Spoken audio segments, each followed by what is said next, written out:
In this week's episode, Starship is coming home, the Tesla Roadster is finally ready, the TeraFab is beginning to take shape, and Tesla Ghost superchargers are coming to life.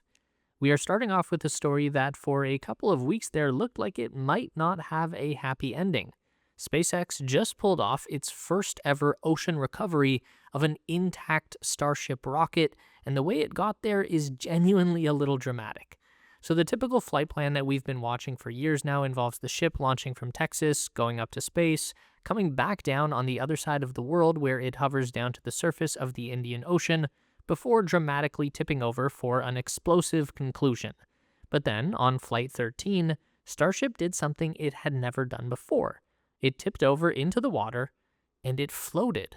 A fully intact spaceship about the size of a large building just floating out there in the open sea.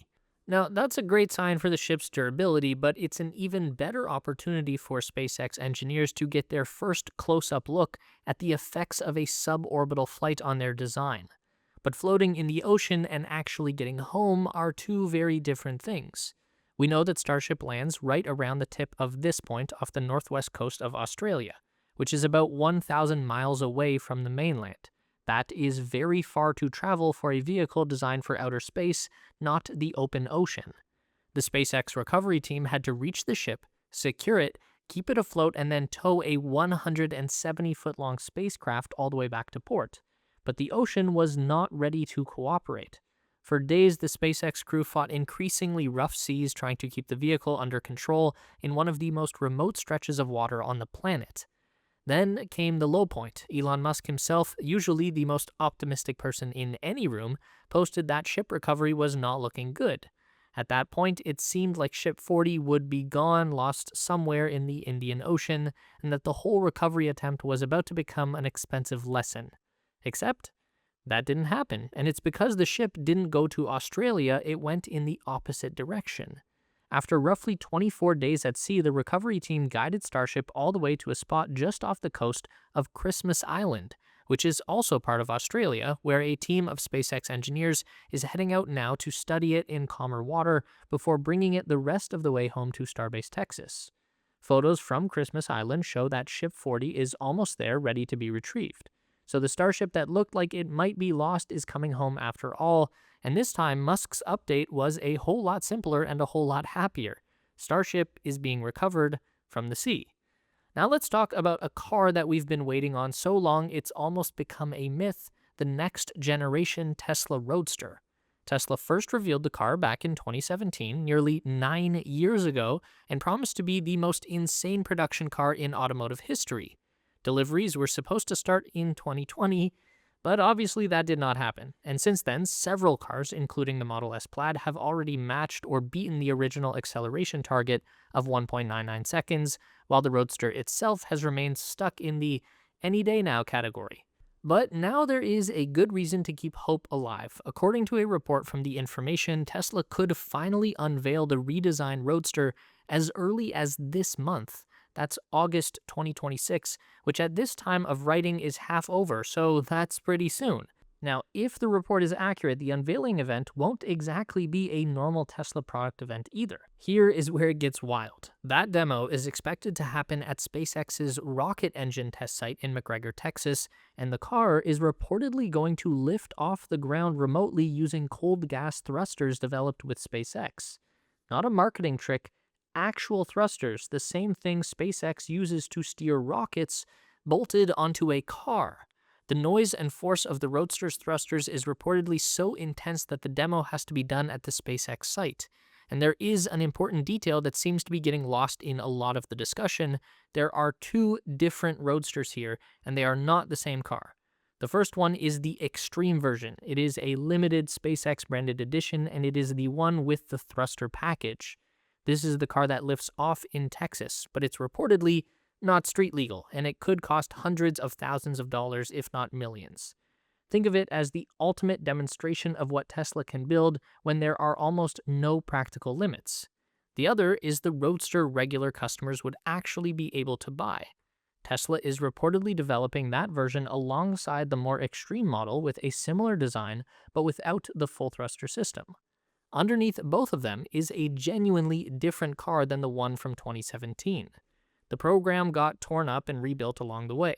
Tesla reportedly scrapped an earlier version based on Model S plaid parts and started over as a carbon fiber hypercar, the lightweight material used in race cars and fighter jets.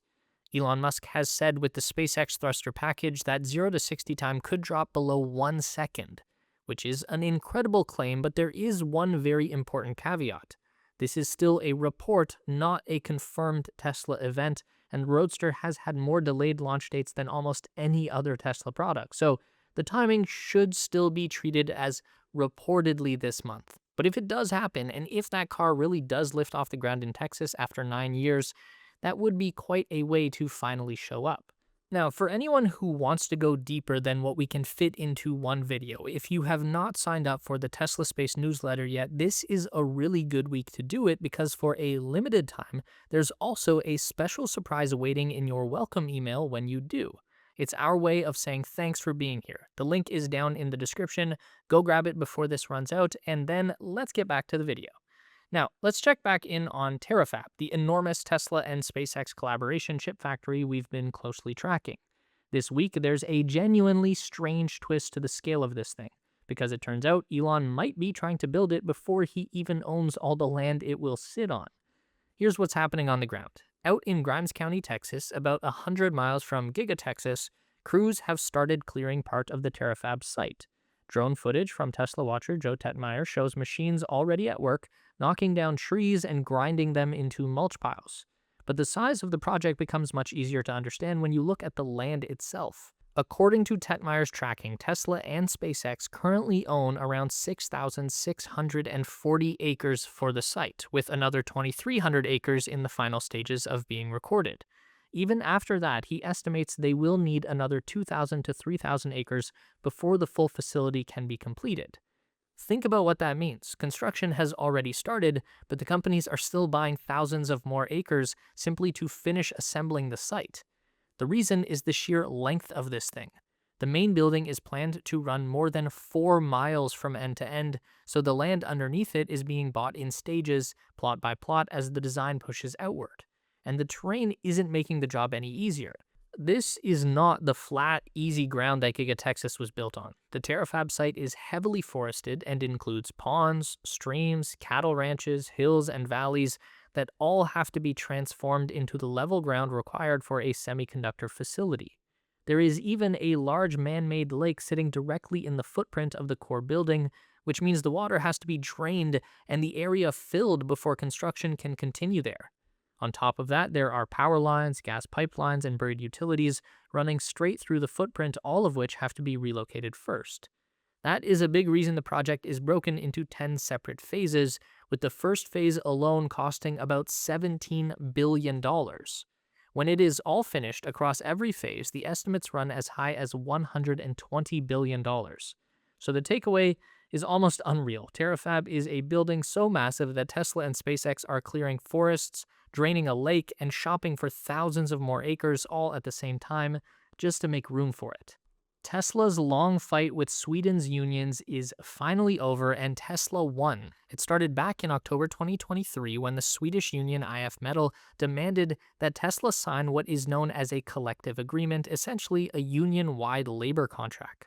Tesla declined, arguing that unionization is optional, so IF Metall went on strike and then called on other Swedish unions to join the fight.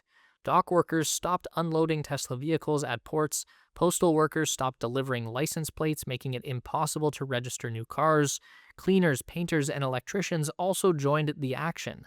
The strategy was pretty straightforward. If the unions couldn't force Tesla to sign the agreement directly, they would make it increasingly difficult for the company to operate around them.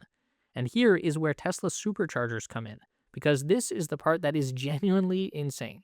As part of the blockade, Sweden's electricians refused to connect Tesla's new supercharger stalls to the power grid. But Tesla kept building them anyway. It bolted the stations together, finished them completely, and then just left them sitting there, fully built but inactive, waiting for power that the unions would not let flow.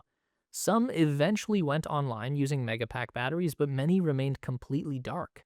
EV drivers in Sweden started calling them ghost stations, more than 250 stalls across 20 locations, some of them standing there finished and frozen since 2023. Now think about how stubborn that is on both sides.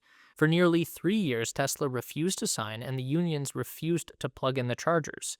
But time was not on the union's side. Over 90% of Tesla's own Swedish workers just kept showing up to work. The Model Y stayed the best-selling car in the country, and one by one the strikers ran out of steam. The group that started at 130 people dwindled down to about 70, then 21, until finally only a handful of strikers were left, and this week, after 1,021 days, it ended. IF Metal called off the entire action. Tesla bought out the last of the strikers, and after nearly 3 years, more than a dozen unions, and a case that reached Sweden's Supreme Court, Tesla never signed a single collective agreement. The union's own leadership flatly called the outcome a failure. But the most fitting part of the story is what happens next. With the blockade lifted, all of those ghost stations are finally waking up. Tesla is switching on more than 250 superchargers that have sat dark for years, expanding its entire Swedish network by more than 20% practically overnight. The chargers the unions tried hardest to keep off are coming online all at once, and electric car drivers in Sweden are about to get better support.